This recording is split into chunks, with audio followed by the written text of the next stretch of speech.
Bismillahirrahmanirrahim. Assalamualaikum warahmatullahi wabarakatuh. Pemirsa yang dirahmati Allah, marilah kita simak ceramah dari Ustadz Dasar Tatif dengan tema Ada Apa Dengan Cinta. Sebelumnya marilah kita berselawat terlebih dahulu. Allahumma sholli ala Sayyidina Muhammad wa ala ali Sayyidina Muhammad. Selamat menyaksikan. Assalamualaikum warahmatullahi wabarakatuh. Alhamdulillahi rabbil alamin. Wa bihi nasta'inu ala umurid dunya waddin. Asyhadu an la ilaha illallah wa asyhadu anna Muhammadan abduhu wa rasuluh. Allahumma salli ala sayyidina Muhammad wa ala alihi wa sahbihi ajmain.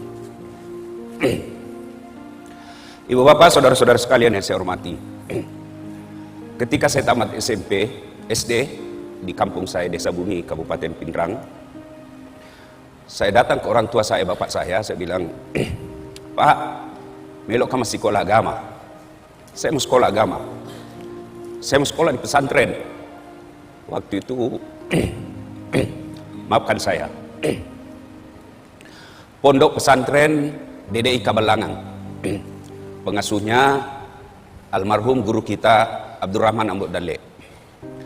Saat itu bapak saya menjawab, dia boleh pas sekolah kau nak. Dia boleh pas sekolah kau. Saya tidak bisa sekolahkan kamu di pesantren. Kenapa? Pesantren waktu itu jauh lebih mahal daripada sekolah umum. Di pesantren kita harus bayar biaya kos, biaya makan dan lain sebagainya. Sementara sekolah umum hanya membayar SPP dan OSIS. Waktu itu saya pengurus remaja masjid, masih saya SD. Lalu saya ngadulah saya dalam tahajud. Saya alhamdulillah masih SD saya sudah kenalan itu salat tahajud. Saya ngadu kepada Allah. Kalau bahasa Bugisnya mah peletuk kak. Tidak ada keluarga aku orang kaya, tidak ada keluarga aku pejabat. Lalu saya ngadu kepada Allah. Ya Allah, kenapa kau lahirkan saya bapakku miskin? Saya tidak minta beli motor. Saya tidak minta beli mobil. Saya cuma mau sekolah agama. Alhamdulillah, saya malah sekolah umum. SMP di kampung, SMA 4, sarjana saya ada 2, sospol 1, sarjana syariah 1, sospol pun hampir 4 semester saya rahasiakan ke bapak saya, karena bapak saya tidak mau kalau saya sekolah politik. Dia bilang, itu politik pak bele-bele. Saya selesai S2, S3 dan seterusnya. Apa yang membuat saya terharu? Alhamdulillah, saya bisa jadi ustadz meskipun saya tidak pernah mondok. Saya malu bicara di tempat ini. Di sini kumpulan orang-orang soleh. Ada guru-guru kita. Saya kalau ketemu teman-teman guru-guru di Wahda Islamiyah, saya selalu berkata, Tuan Guru, Androng Guru. Kenapa? Disitulah pusat orang punya ilmu. Saya ini hanya pandai menyebarkan ilmu. Sumber ilmu saya dari teman-teman saya di Wahda. Lalu menjadi pertanyaan, kenapa orang panggil saya dakwah? Nah saya ini kasihan, bukan keilmuan dalam bidang dakwah. Ternyata salah satu sebabnya ketika orang saya tanya, bagus cara tak menyampaikan Ustaz. Tidak ada orang sakit perasaannya. Paling banyak sakit perasaannya ibu-ibu. Tapi heran, tetap kita suka itu ibu-ibu Ustaz. Nah, inilah kemudian saya bersyukur pernah sekolah dan sampai sekarang masih mengajarkan ilmu komunikasi. Saya tidak mungkin berlebih ketika saya katakan ilmu pertama yang diajarkan Allah kepada manusia, Adam alaihissalam, adalah ilmu komunikasi. Kapan Ustaz? Ketika Allah mengajarkan nama-nama makhluk dan tumbuhan kepada Adam. Nama adalah simbol, simbol adalah kajian utama ilmu komunikasi. Ibu bapak, saudara-saudara sekalian yang saya hormati. Nah, melanjutkan itu tadi intermezzo saja. Alhamdulillah emosi saya sudah mulai terkontrol. Saya gampang tersentuh ketika kumpul dengan teman-teman ustadz, karena saya bilang dalam hatiku, mereka mendalami ilmu agama sampai ke luar negeri, tinggalkan keluarga, kadangkala keluarkan ongkos baru bisa mendapat ilmu yang sangat dalam. Saya alhamdulillah santai-santai bisa dapat ilmu. Kenapa? Karena saya memang minta dari Allah Subhanahu wa Ta'ala. Cuma saya harus tahu diri bahwa ilmuku rendah sekali. Ustadz Fahru Rosi hari ini nak kira kak berangkali basang. Bateku na golai. Masya Allah. Biasa saya kalau dikasih begitu kak banyak pak ganti langsung ke bilang ada basang. Apa maksudnya? Golai capok. Ya.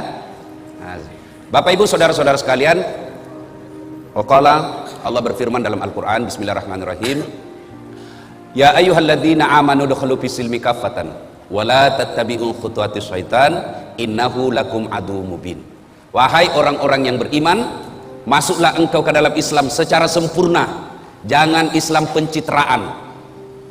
Sekarang ini kalau musim pilkada, itu politisi penampilannya kala-kala ustad. Rapat songkoknya, pakai serban, pakai gamis, nah bungkus dirinya serban putih, baru pegang tasbih besar. Foto pasang baleho 4x6. Kala-kala penampilan Ustadz Dasad. Begitu disuruh imam sholat maghrib, nah bilang, Ustadz, paruh suaraku. Jangan Islam seperti itu, pencitraan. Dan masuklah ke dalam Islam secara benar, dan janganlah engkau ikuti langkah-langkah setan, karena sesungguhnya setan itu musuh yang nyata bagi kalian. Nah, kira-kira kalau pengajian begini Bu, ada enggak setan di tengah-tengah kita? Kira-kira ada setan Ibu?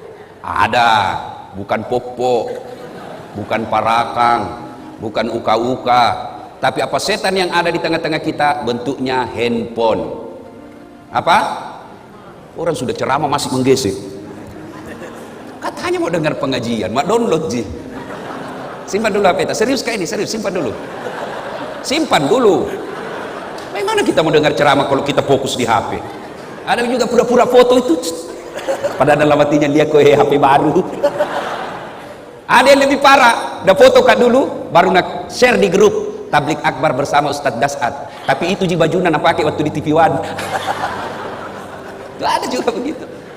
Nah ibu bapak saudara-saudara sekalian, pada Tablik Akbar kali ini tema yang saya ingin sampaikan fokus pada cinta. Adik-adik ini yang banyak kecuping-kecuping. Ini adik-adik percayalah, semua penyakit kita ingin cepat sembuh. Mau penyakit kusta, sakit kepala, sakit gigi, sakit utang, semua kita ingin cepat sembuh. Satu-satunya penyakit yang kita tidak mau sembuh adalah penyakit jatuh cinta. Inilah penyakit jatuh cinta, nggak mau kalau sembuh, maunya kita jatuh cinta selamanya. Nah, bicara tentang cinta saya tidak mau ceramah, saya hanya ingin menyampaikan kisah-kisah bagaimana cinta, dakwah dengan cinta. Satu, adik-adik pernah, saudara-saudara, bapak ibu pernah dengar kisah Rasulullah Sallallahu Alaihi Wasallam di Taif.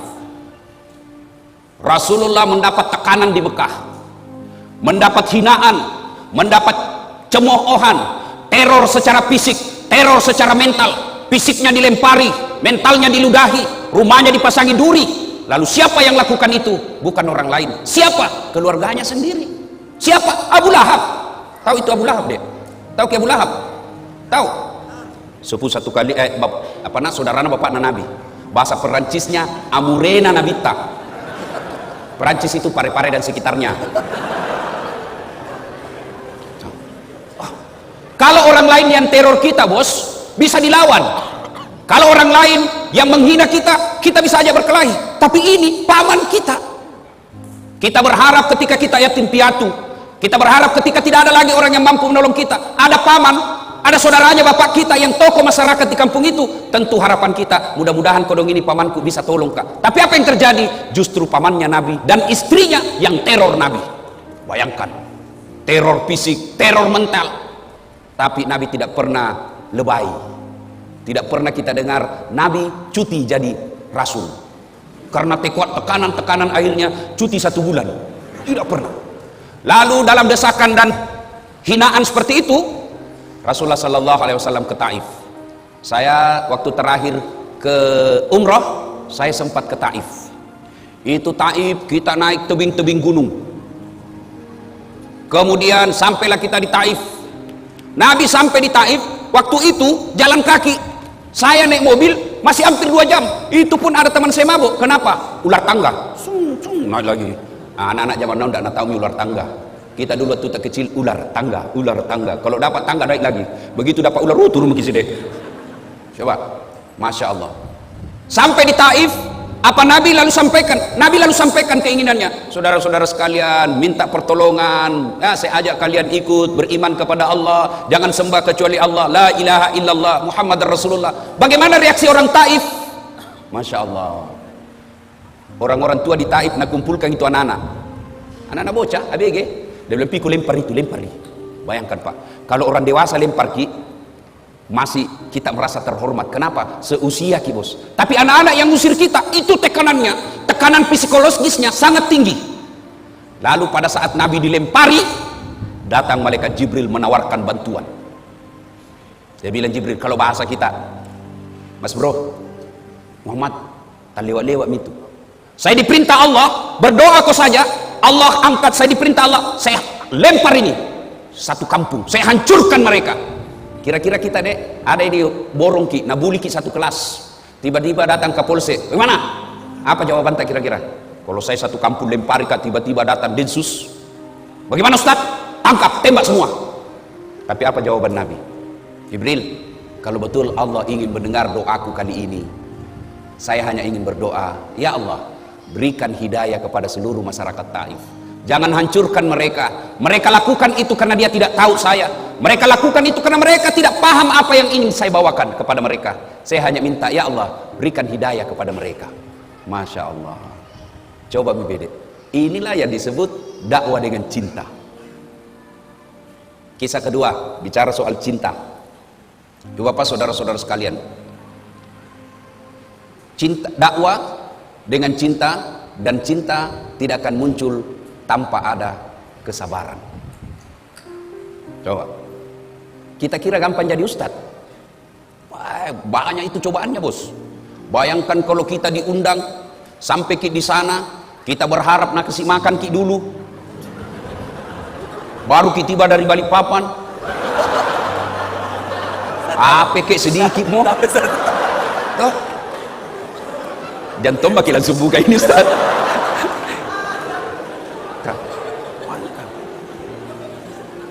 Coba, tidak gampang jadi Ustaz. Belum lagi saya pernah diundang ke Pulau Kijang. Pulau Kijang Sumatera, Riau, tapi pedalaman. Waktu nak telepon Kak, Assalamualaikum Ustaz. Waalaikumsalam. Betul Ustaz Dasat, betul sekali. Kenapa Ki? Kami ini orang Bugis yang ada di tanah Sumatera, Pulau Kijang. Oh, ringkas kisah, merenung ki kasih Ustaz lomah ceramah ke Kampota. Bugis. Oh, jago ini orang Bugis ini. Ya, jadi saya minta tolong jelaskan bagaimana ke sana. Dia bilang, Ustaz, naik pesawat dulu ke Jakarta, dari Jakarta kemudian ke Jambi, dari Jambi menyeberang speed ke Pulau Kijang. Saya bilang, berapa lama naik speed? Tidak sampai 2 jam Ustaz. Loh, sama aja di Kalimantan ini. Oke lah. Begitu saya sudah naik di speed, ternyata bukan speed apa, katinting. Bilang, itu speed itu kan yang cepat. Ini katinting. Tok. Mati, aku bilang. Mulai mak jengkel di situ, Sudah. Tanam-tanam mak, astagfirullah. Saya lihat jamku, 1 jam lebih, astagfirullah. Begitu 2 jam, belum bisa sampai. Dalam hatiku Nabi bilang ini, tidak sampai 2 jam, 2 jam ini. Sampai 5 jam, belum bisa sampai. Langsung aku bilang, Daeng, kita bilang tidak sampai 2 jam. Nah 5 jam makin ini belum sampai. Nabi bilang, tak gampang kak kasih Ustaz. Maafkan saya Ustaz. Kenapa? Ini sebenarnya hampir 9 jam. Wah, la ilaha illallah. Saya bilang, kenapa tidak terus terang? Supaya saya sediakan fisik dan mental. Apa dia bilang? Kalau saya jujur Ustaz, pasti Ustaz tidak mau datang. Itu kuncinya adalah kesabaran. Itu baru perjalanan bos, belum lagi diri honor. Ada togi yang tipu Ustaz itu. Masuknya Ustaz, tapi Ustaz sampai pagi saya kirim diri ke Ninta. Oh iya siap. Sampai sekarang nggak kirim-kirim. Betul ini Pak, ada juga dan itu pejabat. Bayangkan itu mentalnya pejabat Indonesia. Ustaz saja ngetipu. Belum lagi yang potong. Lebih banyak ambil daripada kita. Khutbah Jumat, biaya rutin 200.000. Begitu sampai di rumah, 50.000 di sini. Bayangkan, lebih banyak ambil dari kita. Coba bayangkan. Itu kisah-kisah perjalanan dakwah. Apalagi, belum lagi yang nak kasih kotak-kotak kosong, kwitansi kosong. Selesai terutama di kantor-kantor. Selesai mungkin ceramah tabis tas kwitansi. Berapa? Kasih kosong saja Ustaz. Aku bilang jangan ambil maki semua. Bayangkan kalau saya tanda tangan kwitansi kosong. Nah kasih ke 1 juta baru nak tambahin 01. Di belakang nak 10 juta nambil. Baru nak kasih ke 1 juta 9 juta nambil. Maka saya bilang jangan bos, ambil maki semua. Kalau saya tanda tangan saya ikut berpartisipasi dalam kebohongan. Itu tantangan dakwah. Lalu apa yang membuat saya kemudian tenang? Saya bilang berapa tong ini? Siapa ini? Dasat Latif. Masih banyak dosanya. Masih cinta dunia. Masih mau poligami. Kenapa kita tahu ibu? Daripada saya bilang tidak baru dalam hatiku iya. Munafik namanya. Mau tapi tidak berani. Itu jadi masalah. Berani apa enggak? Itu jadi masalah bos. Balik-balik bapak kalau tidak mau poligami sini. Kita masih cinta dunia, masih banyak dosa, masih ngejar-ngejar. Ya sudahlah. Berapa tong? Kena kita ujian-ujian dakwah. Resepnya sabar. Rasulullah sallallahu alaihi wasallam. Masya Allah. Wallahu alam. Ini kisah kedua. Saya tidak tahu sahih atau tidak. Saya itu kalau baca kisah, saya tidak lihat sahih tidaknya. Yang saya ambil adalah makna dari kisah itu. Suatu ketika Nabi pergi dakwah, pergi masjid. Tiba-tiba di atas ketinggian ada orang kafir Quraisy naludai Nabi. Kena kepalanya Nabi. Kira-kira kau anak muda, kalau diludai dari atas apa jawabanmu? Mana mau pemburu hidayah ambil batu kurang ngajar. Baru kisah 1 bulan kena hidayah, mencoba lagi. Nabi begitu diludai, Nabi lihat ke atas dan senyum. Apa dia bilang? Bos, salah tempat ludahmu. Kepala aku udah kena, tapi tidak apa-apa ji. Fish. Lewat lagi besok Nabi. Di tempat yang sama, waktu yang sama, ditunggui memang gini, diludai lagi. Kena lagi Nabi, dia bilang Nabi, tidak apa-apa ji bos, aku maafkan kau. Ketiga kalinya, hari ketiga masih begitu. Besoknya lewat Nabi, tidak ada, mina tunggu-tunggu Nabi. Mana langgananku ini? Biasanya ada ludaika di sini. Oh, sampai Nabi tanya, siapa kenal si fulan? Oh ya, di mana rumahnya? Biasanya saya lewat situ ada ludaika. Tidak tahu kenapa ini tidak ada. Oh, dapat informasi. Malah saya Nabi, sakit dia ya Rasul. Kemasian aku dong. Akhirnya Nabi pulang ke rumahnya dan berkata kepada istri beliau, ya Ummul Mukminin Khadijah, ada roti? Ada. Ada kurma? Ada. Bungkus sih. Mau ke kemana ya Rasul? Mau pergi lihat langgananku. Sakit kiko dong. Sampai dia ketuklah rumahnya itu orang yang ludai Nabi. Assalamualaikum. Siapa? Muhammad. Muhammad siapa? Langgananmu bos. Mati. Mak dah maki. Datang Muhammad balas dendam ini. Selesai dia bilang, saya tadi lewat di tempat biasa. Saya cari-cari tidak ada. Rindu-rindu tuh nggak kurasa dengan ludata. Ternyata sakit kibede. Ini ada roti saya bawakan ki, ada kurma saya bawakan ki. Kita makan, saya doakan ki mudah-mudahan cepat sembuh. Masya Allah. Mendengar ini, apa jawabannya ini orang tadi yang teror secara fisik dan mental Nabi? Apa dia katakan? Dia bilang, Abu Jahal saja yang sewa saya untuk teror kamu, tidak datang lihat saya sampai sekarang. Justru kamu orang pertama yang datang membesuk dan mendoakan saya. Luar biasa akhlakmu ya Muhammad. Masya Allah. Akhirnya apa? Ini orang menyatakan, saksikan ya Muhammad, la ilaha illallah Muhammad Rasulullah. Tiada Tuhan selain Allah dan Muhammad adalah utusan Allah. Saya tidak persoalkan ini kisah sahih atau tidak. Jangan lagi nanti share nabuli lagi di Facebook. Itu ustaz palsu. Sudah aku kasih tahu ki. Saya tidak persoalkan sahih tidaknya ini kisah. Yang saya ingin ambil adalah makna dari kisah itu. Pelajaran yang ingin kita ambil. Dulu waktu saya kecil ada buku yang selalu saya baca, Kisah Berhikmah. Kita ambil hikmah dari kisah itu. Inilah cinta harus dengan kesabaran. Tidak mungkin ada cinta kalau tidak sabar. Termasuk ibu-ibu. Kalau tidak sabar menghadapi suami kita, jatuh itu cinta. Nah, mau kita bicara tentang cinta yang hebat, Masya Allah. Ada seorang wanita, kembali lagi. Ini saya baca kisahnya ternyata didaifkan hadisnya. Siapa dia? Ayub alaihissalam. Ayub alaihissalam. Itu Ayub alaihissalam, adik-adik sekalian, luar biasa, alim, taat beribadah. Allah kelimpahkan beberapa rezeki kepada Ayub alaihissalam. Tapi hebatnya Ayub alaihissalam, kaya dermawan, kaya sogi malabo. Yang banyak di Indonesia, kaya pelit, kaya seke, kikirigal lapaku jambatang. Pelit, bakil. Tahu orang di kampungku bilang kikirigalang, paku jambatan. Apa artinya? Kikirigalang kikirim itu galang, tidak mau namakan. Paku jambatan basi paku, tidak mau mengpan. Itu orang pelit. Duduk maki sama-sama berharap ki karena dia kaya na traktir ki, tidak tong. Langsung saja, habis tas pulang dulu. Dalam hatiku, tidak tahu nak bayar kang ini. Coba, itu orang kikir. Ini Ayub alaihissalam kaya dermawan. Lalu seluruh malaikat memujinya. Luar biasa Ayub alaihissalam. Malaikat ikut memujinya. Satu makhluk Allah yang cemburu. Siapa? Iblis laknatullah alaihi. Nabi bilang Iblis, tunggu dulu Tuhan. Dia begitu Ayub, baik agamanya, taat beribadah, dermawan, karena dia kaya. Coba kalau dia miskin. Tidak begitu. Allah berfirman, saya lebih tahu dari kau Iblis. Dia bilang tidak mentok. Iblis dia bilang, kalau begitu Tuhan, kasih saya kesempatan menggoda ini Ayub. Allah kemudian silakan. Satu, jangan cabut nyawanya. Siap. Akhirnya apa? Ayub alaihissalam terbakar seluruh hartanya. Kebun-kebunnya musnah. Binatang-binatang ternaknya mati karena penyakit.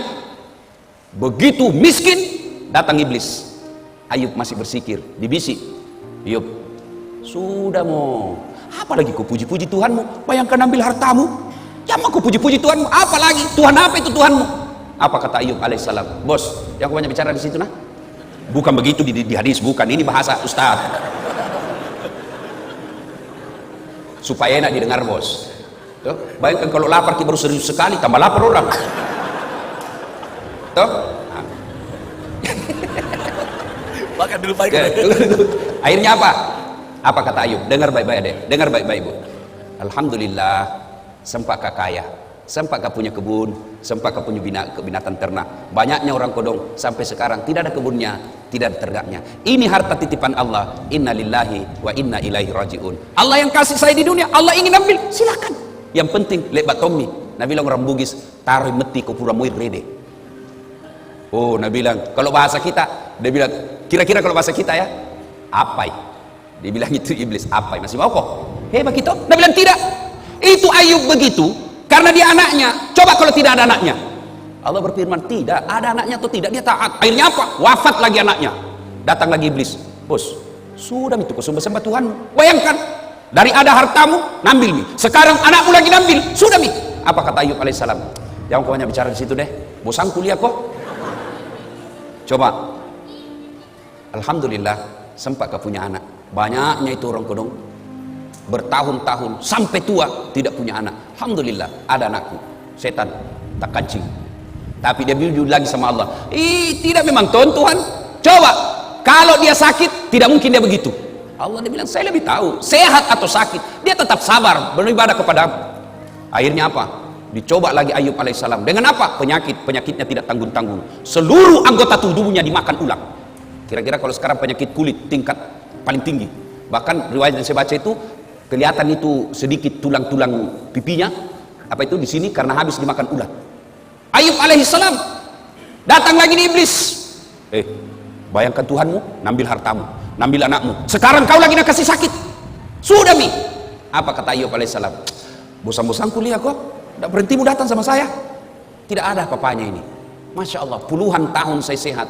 Masa gara-gara penyakitku yang baru sesaat ini saya lalu melupakan nikmat Allah? Tidaklah. Inna lillahi wa inna ilaihi rajiun. Lalu datang lagi istrinya. Dia bilang apa sama istrinya? Istrinya bilang apa? Bang, berdoa maki sama Tuhan. Minta ki supaya berhenti penyakit kita. Apa kata Ayub alaihissalam? Masih kak. Saya malu minta kepada Allah. Puluhan tahun saya sehat. Baru beberapa saat saya sakit. Saya malu kepada Allah. Lalu iblis tidak putus asa. Dia datangi lagi Ayub alaihissalam. Gagal dia goda Ayub. Maka dia datangi istrinya. Istrinya dihasut. Maka ibu-ibu hati-hati. Biasanya setan mati akal hadapi suami. Tapi dia masuk sama istrinya. Suaminya mau pergi sedekah, mau bantu sahabat pemburu hidayah. Dia mau kasih uang sumbangan 500.000. Sudah ada di dalam dengan amplop. Tiba-tiba dilihat istrinya. Pak, kenapa ada ini uang 500.000? Mau dia apa? Ada itu anak muda kudung mencari hidayah. Mau saya kasih di sumbangan beli Quran. Dia bilang, talekan ini sok kaya. Apa orang lagi itu ada anak gue beli kaki pulsa. Akhirnya gagal bersedekah. Kenapa? Godaan setan dunia dalam bentuk istri lebih besar daripada godaan yang tidak kelihatan. Itu Nabi bilang orang di kampungku setan mak bulu-bulu. Susah diusir. Kalau setan yang tidak kelihatan baca basmalah lari. Kalau istri tak dibacakan Yasin, dia bilang, kok kira kau mati? Coba. Sampai-sampai ada bapak-bapak ditanya sama istrinya, ada warna kau suruh simpan di bawah tempat tidur. Didapat sama istrinya. Nah, bila istrinya, Pak, uang apa ini? 1,5 juta. Uang sial. Maksudnya apa? Batin aku sembunyi udah apa, Ji?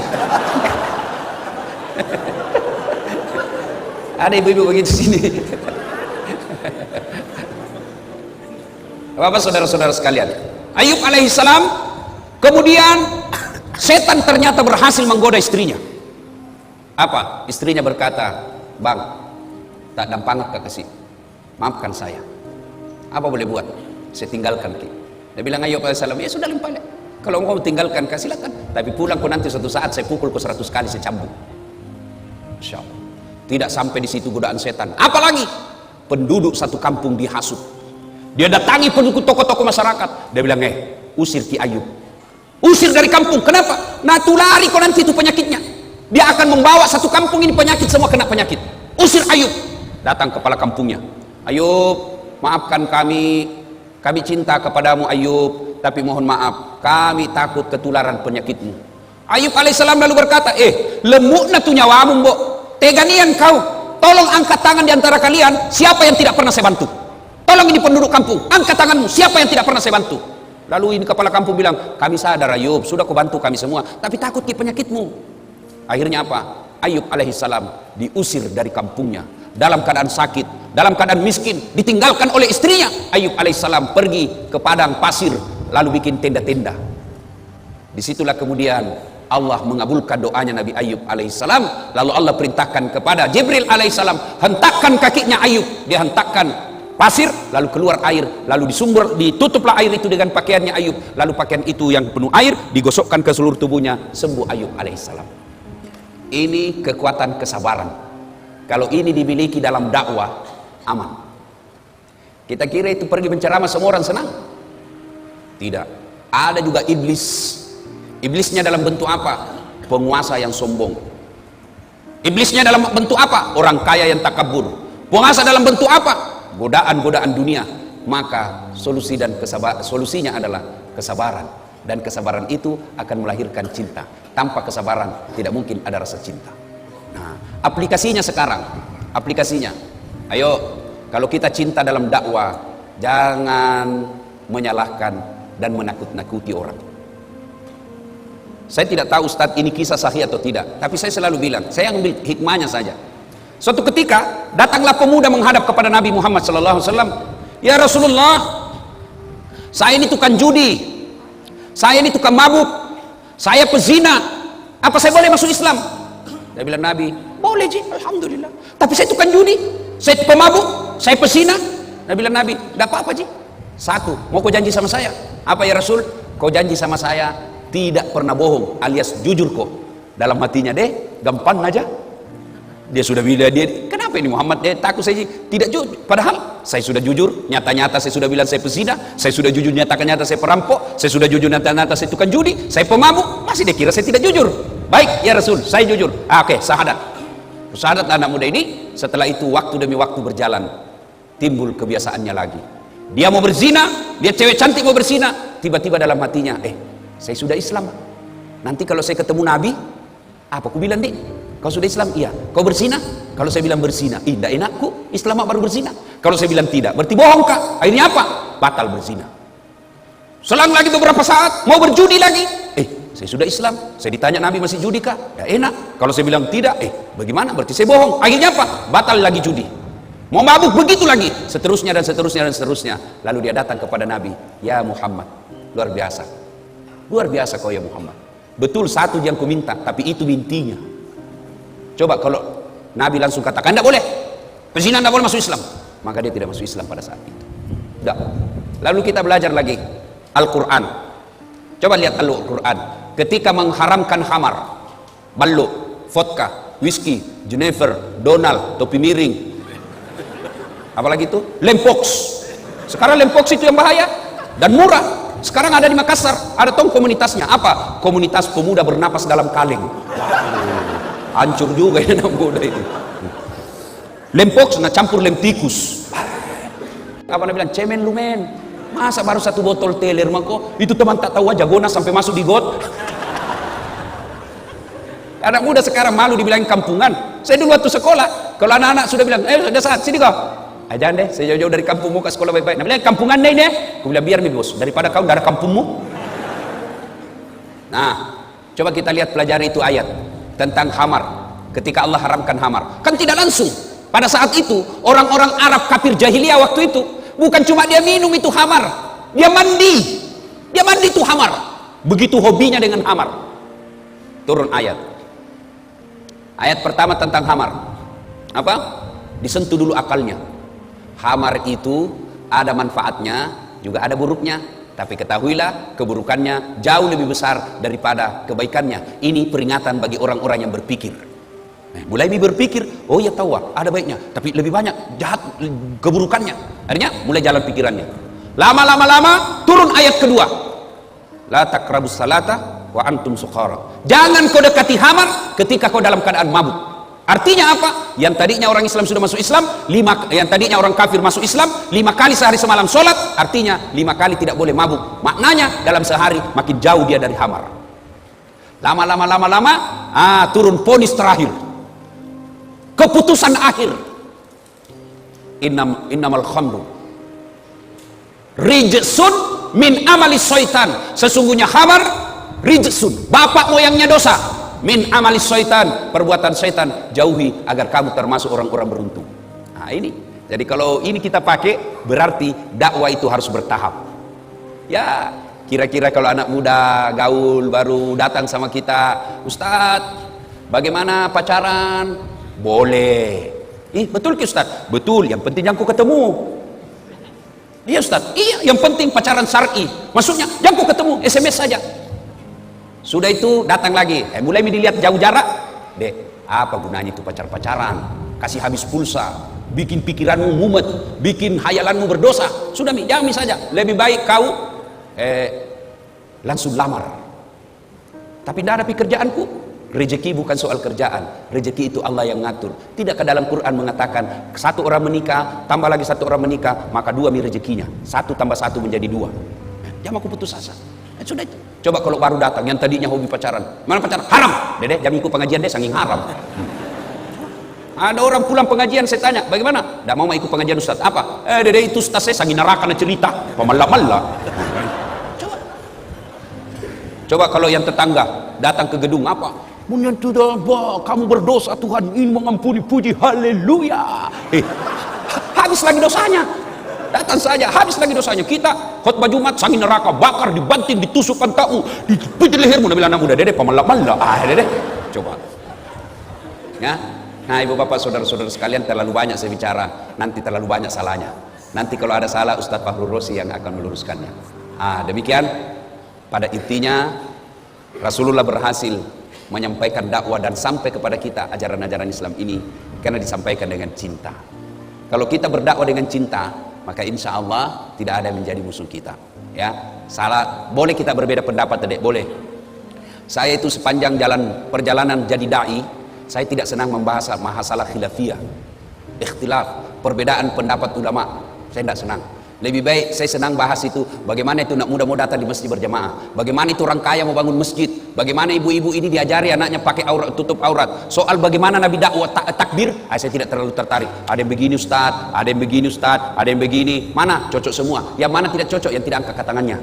Begitu saja, ya.